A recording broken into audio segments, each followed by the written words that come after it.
नमस्कार दोस्तों। तो इस वीडियो में हम गुणनखंड प्रमेय या फैक्टर थ्योरम के ऊपर आधारित कुछ प्रश्नों को हल करेंगे। यहाँ पर हमें पता करना है कि gx जो है वो px का गुणनखंड है कि नहीं।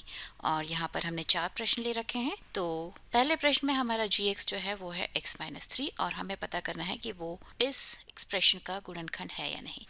तो हम x-3 का शून्यक निकालते हैं। तो यहाँ से हमें x-3 का शून्यक मिलता है x इक्वल टू 3, मतलब कि p ऑफ 3 यदि शून्य है तो हम कहेंगे कि x-3 इस expression 2x³ minus 7x square plus 9x minus 13 का गुणनखंड है। तो हम इस एक्सप्रेशन में अभी सभी x की जगह पर 3 रख देंगे। तो ये हो जाएगा 2 multiplied by 3 to the power 3 minus 7 multiplied by 3 to the power 2 plus 9 multiplied by 3 minus 13। तो ये हो जाएगा 3 तिया 9, 9 तिया 27, 27 गुणा 2 54 54 माइनस 3 तिया 9, 9 सत्ते 63 प्लस 9 तिया 27 माइनस 13। तो इन दोनों पॉजिटिव टर्म्स को जोड़ने से 7 और 4 11, हाथ में रहा 1 5 और 2 7 और 1 8, ऋण 3 और 3 6 और 6 और 1 7। तो इसका मान होगा 11 में से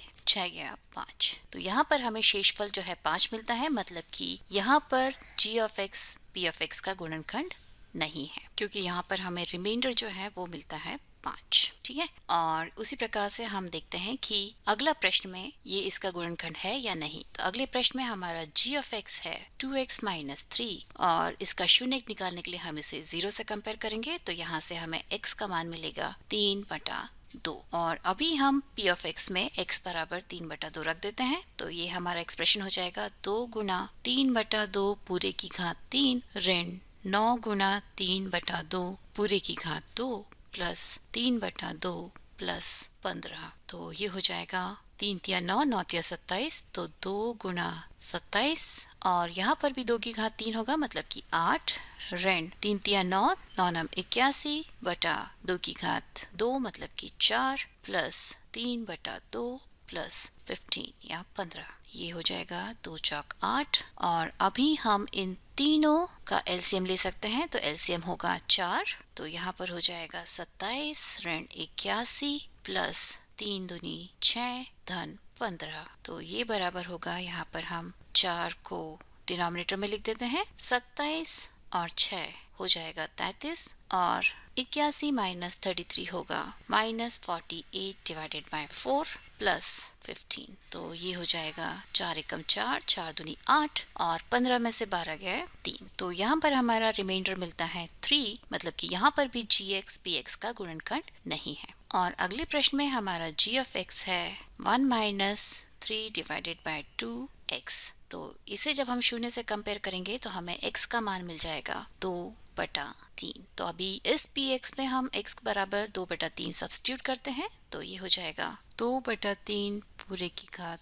3 ऋण 6 गुना 2/3 पूरे की घात 2 प्लस 2 गुना 2/3 माइनस 4। तो ये हो जाएगा 8 डिवाइडेड बाय 27 माइनस 2 दूनी 4, 4 छंग 24 divided by 3 3s are 9 plus 2 2s are 4 divided by 3 minus 4। तो ये होगा 3 3s are 9, 3 8s are 24। तो यहाँ से हम 8 divided by 3 अगर कॉमन ले लें तो ये हो जाएगा 1 divided by 9 minus 1 multiplied by plus 4 divided by 3 minus 4। और अभी हम इसे यहाँ लेके सॉल्व कर लेते हैं। तो ये हो जाएगा 8 divided by 3 multiplied by minus 8 divided by 9 plus 4 divided by 3 minus 4।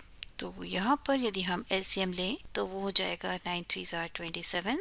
तो ये हो जाएगा 8 multiplied by minus 8 minus 64 plus 27 को 3 से डिवाइड करेंगे तो हमें मिलेगा 9 और 9 चौक 36 होता है माइनस 4। तो ये बराबर हो जाएगा माइनस 28 डिवाइडेड बाय 27 माइनस 4। और this can be written as -1 divided by 27 minus 4। तो ये हो जाएगा -1 माइनस 4, मतलब कि -5 -1 डिवाइडेड बाय 27, या आप इसे लिख सकते हैं -5 1 डिवाइडेड बाय 27। तो यहाँ पर भी gx px का गुणनखंड नहीं है और यहाँ पर रिमाइंडर आपको मिला है -5 1 डिवाइडेड बाय 27। और अगले प्रश्न में हमारा g ऑफ x है x माइनस p और इसे जब हम शून्य से कंपेयर करेंगे तो हमारा शून्य हो जाएगा x बराबर p के। तो अभी हम x बराबर b इस p ऑफ x में सब्स्टिट्यूट करते हैं तो ये हो जाएगा b to the power 3 minus b multiplied by b square plus 5 multiplied by b minus 2b।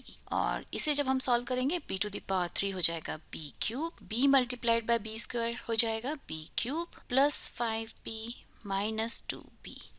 तो यहाँ पर भी plus b cube minus b cube एक दूसरे को कैंसिल कर देंगे और 5b माइनस 2b हो जाएगा 3b। तो ये भी इसका गुणनखंड नहीं है क्योंकि यहाँ पर शेषफल हमारा है 3b। तो अगले प्रश्न में हमें दिया हुआ है कि px जो कि ये एक व्यंजक है x to the power 4 minus 2x cube plus 3x square minus ax plus b, इसको जब हम x माइनस 1 से विभाजित करते हैं तो हमें शेषफल मिलता है 5 और इसे जब हम x प्लस 1 से विभाजित करते हैं तो हमें शेषफल मिलता है 19।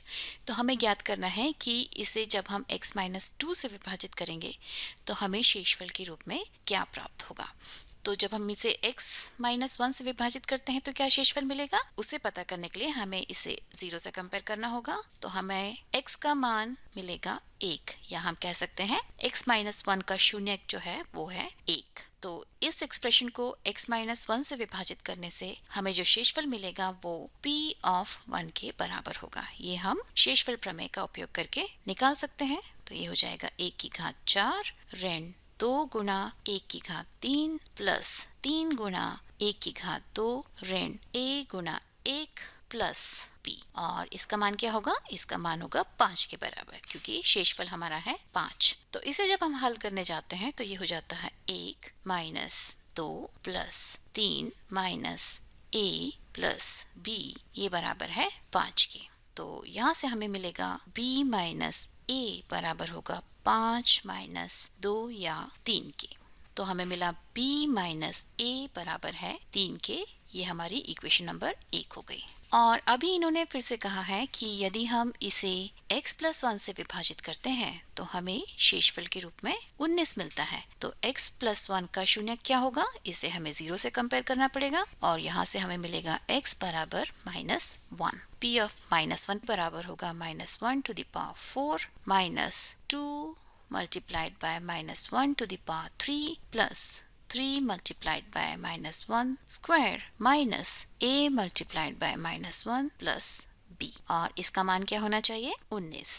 तो ये बराबर होगा 1 -1 क्यूब होगा -1 और -1 गुना -2 हो जाएगा +2 और -1 का स्क्वायर होगा 1 और 1 को जब हम 3 से गुना करेंगे तो हमें मिलेगा 3 और यहाँ से -a गुना -1 होगा प्लस a और ये प्लस b ऐसे ही रहेगा, ये बराबर है 19 के। या आप कह सकते हैं a प्लस b बराबर है 19 माइनस 6 या 13 के। तो यहाँ से हमें मिला a प्लस b बराबर है 13 के। ये हमारा हो गया इक्वेशन नंबर 2। अभी हम a और b की वैल्यूज निकाल लेंगे। तो यदि हम दोनों इक्वेशंस को जोड़ दें तो हमें मिलेगा 2b बराबर होगा 13 प्लस 3 16 के, या आप कह सकते हैं b बराबर होगा 8 के। और इस b बराबर 8 का मान यदि हम सेकेंड इक्वेशन में रख दें तो हमें मिल जाएगा a प्लस 8, ये बराबर होगा 13 के, या a बराबर होगा 13 माइनस 8 5 के। ठीक है, तो हमें a और b के मान मिल गए। a बराबर है 5 के और b का मान हमें मिला 8। ठीक है, तो अभी हमें क्या पता करना है कि इस एक्सप्रेशन को x माइनस 2 से विभाजित करने पर क्या शेषफल मिलेगा।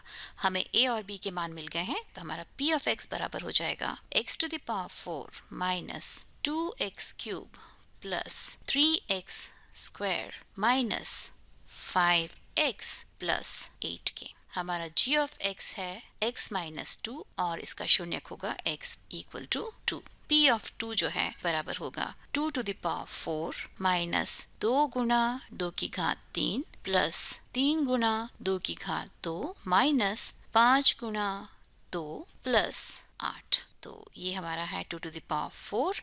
2 to the power 3 multiplied by 2 हो जाएगा 2 टू द पावर 4 प्लस ये होगा 2 दूनी 4, 4 तिया 12 ऋण 5 दूनी 10 प्लस 8। तो ये plus 2 to the power 4 minus 2 to the power 4 एक दूसरे को कैंसिल कर देंगे और हमें मिल जाएगा 12 और 8 20 माइनस 10 या 10। तो जब हम इसे x माइनस 2 से विभाजित करेंगे तो ये हमारा शेषफल होगा।